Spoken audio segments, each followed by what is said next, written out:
Par exemple, la commune d'Arles, c'est la commune la plus grande de France, il y a de la place, et le lieu est choisi pour être un lieu isolé, et qui donc ne gênera pas la population locale.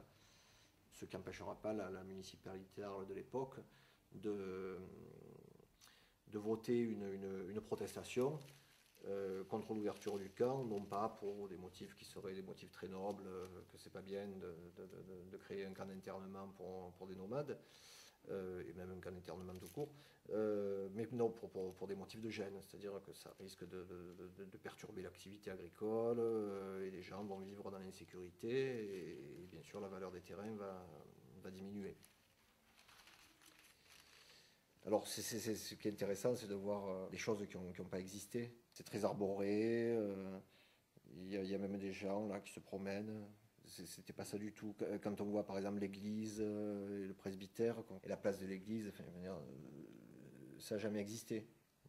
Et des choses comme ça, route circulaire, et jamais eu de route, quoi. Les seules choses qui ont existé, c'est l'habitation du gardien, les baraques bien sûr, cabane camarguaise, pardon. L'infirmerie aussi, et c'est à peu près tout. Le transformateur, quand on sait qu'il n'y a jamais eu d'électricité, effectivement, il n'y a jamais eu de transformateur non plus. Donc on est vraiment dans le projet. Un projet que si on le regarde, effectivement, ça pourrait faire un voyage de vacances. Ça n'a pas été le cas.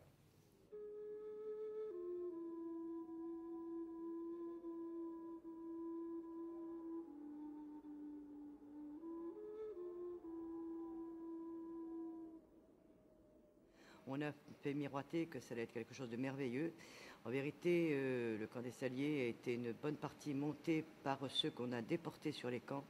On a été les chercher chez eux avec on leur a dit de laisser leur caravane, de tout laisser, même certains qui sont venus du Cher, du centre de la France et tout. Ils avaient pris quelques draps, quelques couvertures et tout.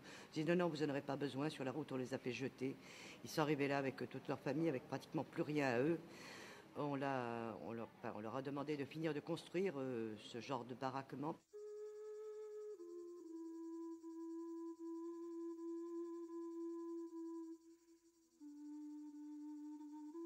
Et mon père l'a donné, et enfin il a construit des baraques avec les autres. Avec les autres hommes qui restaient et qu'ils ont pu prendre, il a construit des baraques avec eux. Alors ils avaient pris mon père, mes deux frères, et on les a menés avec les hommes qui avaient du camp. Ils ont fait le baraquement, on fait les chaumes à Salier.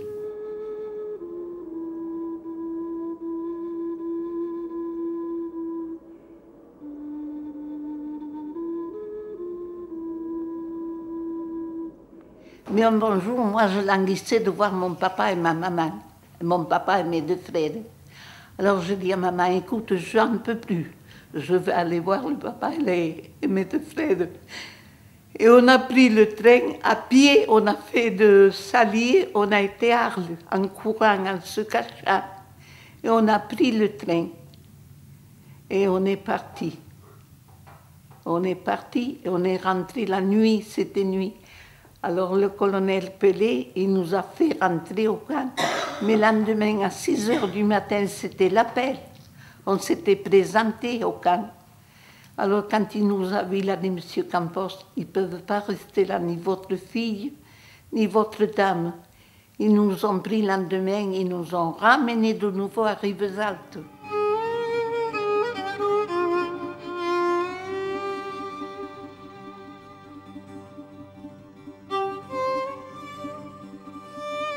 À noter que dès ce moment-là, en fait, l'objectif qui était de montrer une nouvelle image des camps d'internement aux yeux de la presse étrangère est caduque, puisque à l'été 1942, le gouvernement français a livré les Juifs internés dans les camps du sud de la France. Ils ont donc tous été transférés vers Drancy et déportés ensuite vers les camps de concentration et d'extermination nazis. Donc dès lors, déjà dès l'été 1942, la crédibilité du gouvernement de Vichy n'est plus de mise. Eh ben, on est arrivé au train de Rivesaltes, on est arrivé au train, dans le train de Bestiaux. On est arrivé jusqu'à Saint-Gilles. Saint-Gilles, tout le monde descend. et on arrivait à pied jusqu'au camp. Voilà, tout, femmes, enfants, tout le monde.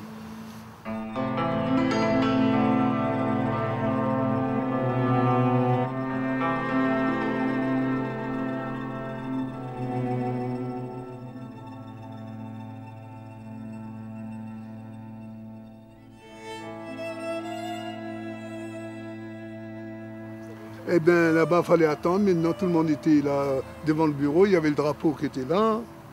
Parce que tous les soirs, il y avait la trompette. Il levait le drapeau, il baissait le drapeau. Et puis, tout le monde attendait là. Alors, famille un tel numéro, famille un tel numéro, et puis tel numéro, etc., etc. Voilà. C'était placé comme ça. Après, quand le camp il a été fait, nous avons été rejoindre mon papa et mes deux frères qui étaient là-bas. On est restés là 2 ans, mais il n'y avait que nous comme Espagnols. Et les autres, c'était des Romanos, des Anglois, des Roms. Et ce n'étaient pas des gens comme nous. Alors nous, on avait l'habitude de travailler, être honnêtes. Et les autres, ils étaient des malpolis, ils ne voulaient pas travailler, ils étaient jaloux de nous. Et ils avaient une haine contre nous. Donc les familles vont être entassées dans des baraques, puisque le nombre de baraques initialement prévues a été réduit d'un tiers. Donc au lieu de retrouver 10 à 12 personnes dans une seule cabane, on va retrouver 23 personnes. Normalement, les familles devaient être, le groupe famille devait être respecté. En fait, les familles vont être mélangées, dispersées. Des tribus vont être mélangées alors que d'ordinaire elles ne se côtoient pas. Donc ça va créer des tensions. Ces cabanes en fait n'étaient pas prêtes à recevoir ces internés. Donc elles sont dépourvues de tout meuble, de tout revêtement. Le sol, c'est de la terre battue. Il n'y a pas de vitres aux fenêtres, pas de portes. Il y a terre battue. Il n'y avait pas de plancher, il n'y avait pas de pierre, il n'y avait rien. Il n'y avait pas de ciment, rien. Terre battue. Alors, il y avait des trous, des manches comme ça.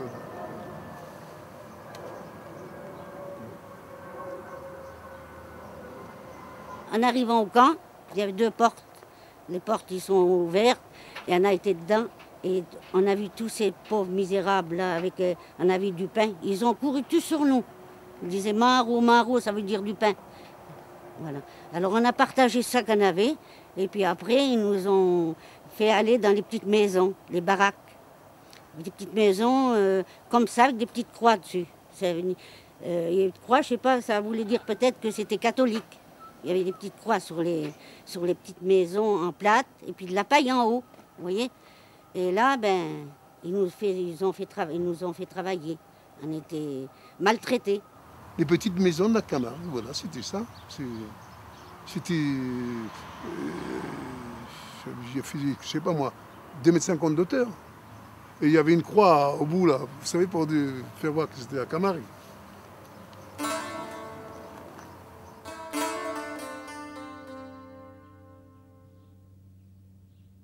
Il n'y avait pas d'hygiène. Quelle hygiène qu'il y avait? Il n'y avait rien, c'était des petites baraques. Des petites baraques comme des petits jardins, des baraques de petits jardins. Voilà, il y avait une petite croix sur le toit. Voilà.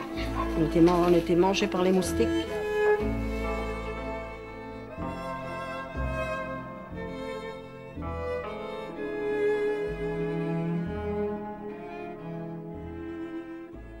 Rien. Il n'y avait rien. Qu'est-ce que vous voulez qu'on aille 2-3 couvertures pour se couvrir, hein? Plus. Que maman elle avait emmené. Avant que les Allemands nous prennent toutes nos choses.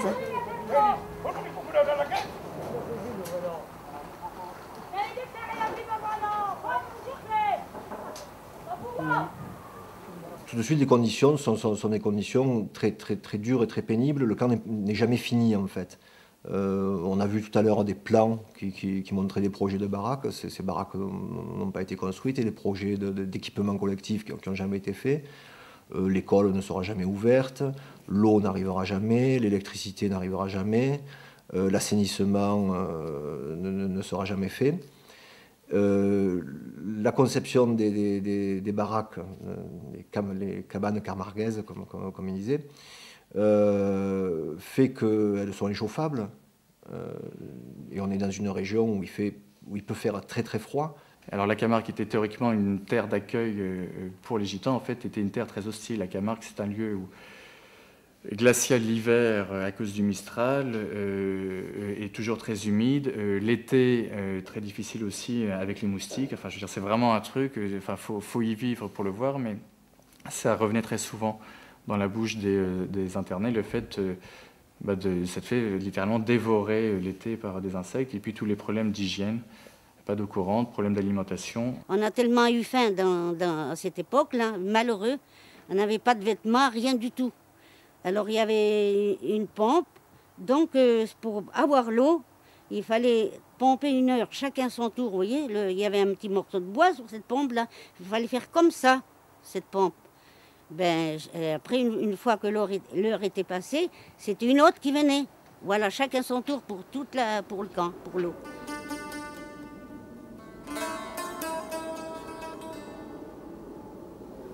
On avait beaucoup de vent dans le midi, c'est pas qu'il faisait beaucoup froid, mais on avait beaucoup de vent, beaucoup de Mistral. Beaucoup de vent, hein. C'était le pays dans le midi, c'est le pays du vent. Hein. Oui. On a resté 3 ans, ça a souffert, même seul. Vous savez, mes parents, ils ont peiné. Hein. Pour voir tous ces petits-enfants mes parents qu'ils avaient, mes parents, on était 5. Et de les voir souffrir de misère, de la faim, de la soif. C'est dur, hein.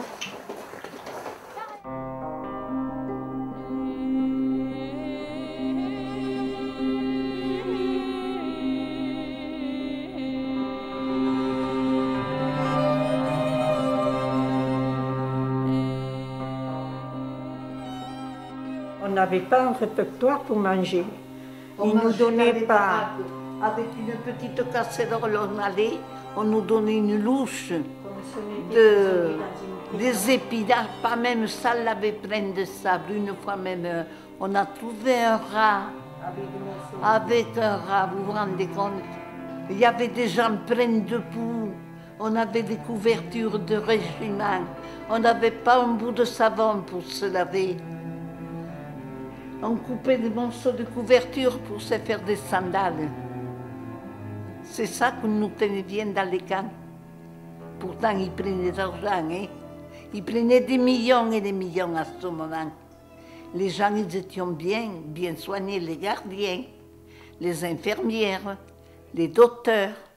Ah, ils avaient ça qu'ils voulaient. Mais nous, on était des internés. On n'était pas des gens de garde. Et encore, ils étions pas. Il y avait des gardiens qui étaient gentils, mais il y en avait qui étaient sévères. On n'avait pas le droit. On avait, au respect que je vous dois, on n'avait pas même des WC. On faisait un trou et on mettait un bout de sac. Alors, vous vous rendez compte dans l'état que nous étions? Je me demande comment on est en vie. Je me demande. Et que je peux donner témoignage. Qu'est-ce que vous voulez qu'on fasse? Obligé de supporter, hein. Obligé de supporter, hein.